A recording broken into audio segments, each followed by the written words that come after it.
E plus R equals O. You are listening to The Competitor's Brain. This is episode number 30, and I am Lauren Fox. And E plus R equals O is a relatively simple equation that can have really profound effects on you. So where I got this is from Brian Cain, and he adapted it from several other people, but the gist of it and the origin of it is that when an event happens to you, you get to choose how you respond to it. So that's the E plus the R, and the equals is your outcome.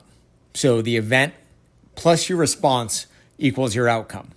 There's a great book. It's a little bit heavy, but written by a psychoanalyst named Viktor Frankl. And Viktor Frankl was a Holocaust survivor, just really well known in the field of philosophy now. And his quote is, "Between stimulus and response, there is a space.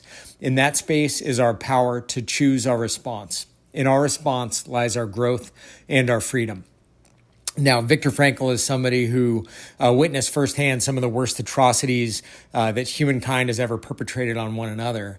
And he knew that between stimulus, the event, and response, how you choose to respond to the event, there's a space.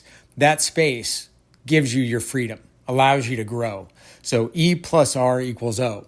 And I'll give you some examples of how that might impact you day to day. So let's say you're playing basketball and an official calls a foul on you. You immediately drop your head, storm down the court, go over to the coaches, palms are up, you're in total attack mode. And the other team maybe misses the second free throw and you're not in position to rebound because you're so caught up in being concerned about the foul that you were called for and being demonstrative about it that you've ignored what your next responsibility is. E plus R equals O. You have a 1-1 count. The second pitch, borderline. You don't think it was a strike. You look down to the third base coach, palms up. Third base coach kind of shrugs his shoulders. Get back in the box. You get back in the box. You look at a cookie right down the middle, strike three called, you've just tossed the at-bat away.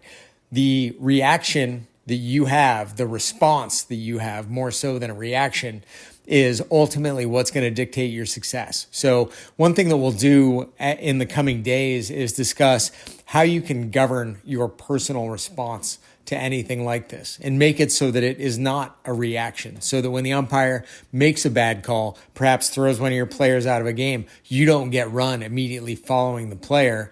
You calculate what your response is going to be. You determine how you're going to deal with it. You get the freedom to make that choice. You get the freedom to grow out of that experience and learn from that experience. Whether it's positive or negative, you can learn something from it. You might not agree with it, but the fact is, the event already happened. The thing that you have control over at that point is your response, and your response is going to dictate your outcome.